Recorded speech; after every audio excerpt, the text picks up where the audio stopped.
నీటి మాట లోపల రథసప్తమి విశిష్టతలేంటి, ఈ పండుగను ఎందుకు జరుపుకుంటారు అనేది తెలుసుకుందాం. ప్రతి ఏటా మాఘమాసంలో శుక్లపక్షము సప్తమి తిథి రోజున రథసప్తమి పండుగ జరుపుకుంటారు. ఈ సందర్భంగా రథసప్తమిని ఎందుకు జరుపుకుంటారో ఇప్పుడు తెలుసుకుందాం. భూమిపై జీవరాశులు సుభిక్షంగా మనగలుగుతున్నారంటే అందుకు కారణము సూర్యుడే అన్న విషయము ప్రతి ఒక్కరికి కూడా తెలుసు ఫ్రెండ్స్. ఆ కారణంగానే బాణుడిని కనిపించే దేవుడు అంటారు. బాణుడు అంటే సూర్య భగవానుడు అన్నమాట. రవి అన్నా కూడా సూర్య భగవానుడు. మన సాంప్రదాయం ప్రకారము సూర్య ఆరాధనకు ఎంతో విశిష్టత ఉంది. ముఖ్యంగా చాలామంది భక్తులు ఉదయం పూటనే సూర్య నమస్కారాలు చేస్తారు. అయితే ముఖ్యంగా భక్తులు సూర్య జయంతి రోజు ఎక్కువగా పూజిస్తారు సూర్యుడిని. మాఘమాస శుక్లపక్షము సప్తమి తిథి నాడు ఈ పర్వదినం వస్తుంది. దీన్నే రథసప్తమి అని కూడా అంటారు.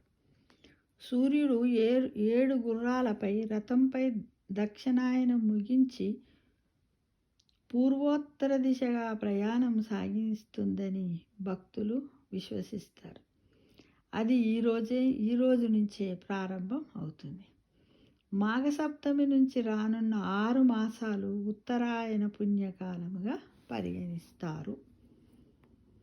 7 గుర్రాలు ఎందుకంటే సూర్యుడు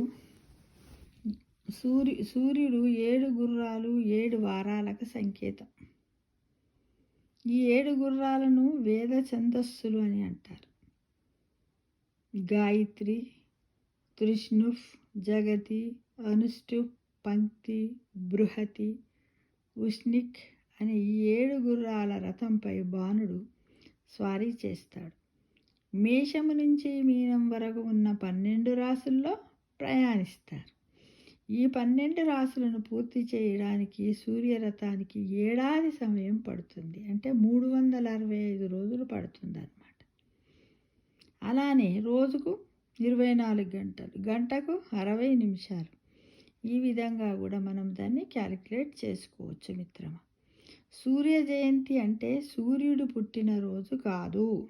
రథాన్నెక్కి సూర్యుడు సాగించే ప్రయాణము ఈ రోజు నుంచి మొదలవుతుంది. కానీ మనము చాలామంది వ్యవహారికంలో ఏమనుకుంటాం, సూర్యుని పుట్టినరోజే రథసప్తమి అని అనుకుంటాం.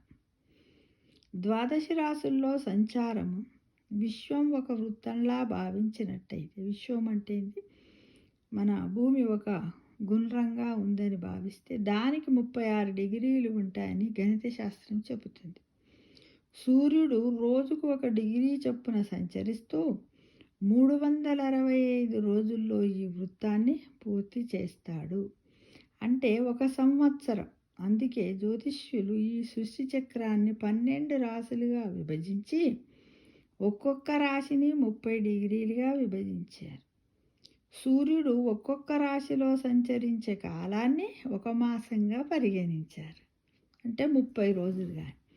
మనకు కనిపించే సూర్యుడు ఒకడే అయినా విశ్వంలో ఇంకా 11 మంది సూర్యులు ఉన్నట్లు పరిశోధకులు గుర్తించారు. కానీ మన భారతీయులు వేదకాలంలోనే ఈ 12 ఆదిత్యులను కనుగొన్నారు. వారే ఎవరు? మిత్ర, రవి, సూర్య, భగ, పూష, హిరణ్యగర్భ, మరీచి, ఆదిత్య, సవిత, ఆర్క, భాస్కరుడు. వీరే 12 మాసాలకు ఆది దేవతలు. వీటి కారణంగానే 12 రాశులు ఏర్పడ్డాయి. సూర్యుడు ఒక్కొక్క మాసంలో ఒక్కొక్క రాశిలో సంచరిస్తాడు. ఉత్తర దిశలో ప్రయాణం. మాఘమాసములో అర్కనామముతో సంచరిస్తాడు. మాఘ అంటే పాపము లేనిది అని అర్థం. పుణ్యాన్ని ప్రసాదించే మాసము కాబట్టి ఈ మాసాన్ని మాఘమాసం అంటారు. నిజానికి ఉత్తరాయణం మకర సంక్రాంతితో ఆరంభమై రథసప్తమి నుంచే ఉత్తరాయణ పూర్తిగా గోచరిస్తుంది. దక్షిణాయనం నుంచి విముక్తుడైన భాస్కరుడు ఈ రోజు నుంచే ఉత్తర దిక్కుగా ప్రకాశిస్తాడు. కాబట్టి రథసప్తమిని సూర్యగ్రహణ తుల్యంగా భావించి పితృదేవ ఋషి తర్పణాలను ఇవ్వాలనే నియమాన్ని నిర్ణయించారు. శత్రుబాధలు తొలగిపోవడానికి సౌర కుటుంబంలో అన్ని ప్రాణులకు సూర్యుడే ఆత్మ. కాబట్టి ఉపాసన చేస్తే రుణ రోగ శత్రుబాధలు నశిస్తాయని నమ్మకం.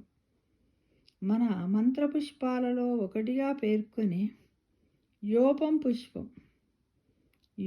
పుష్పం వేదా పుష్పవాన్ ప్రజావాన్ పశుమాన్ భవతి అనే వాక్యాలు దీనికి సంబంధించినవి.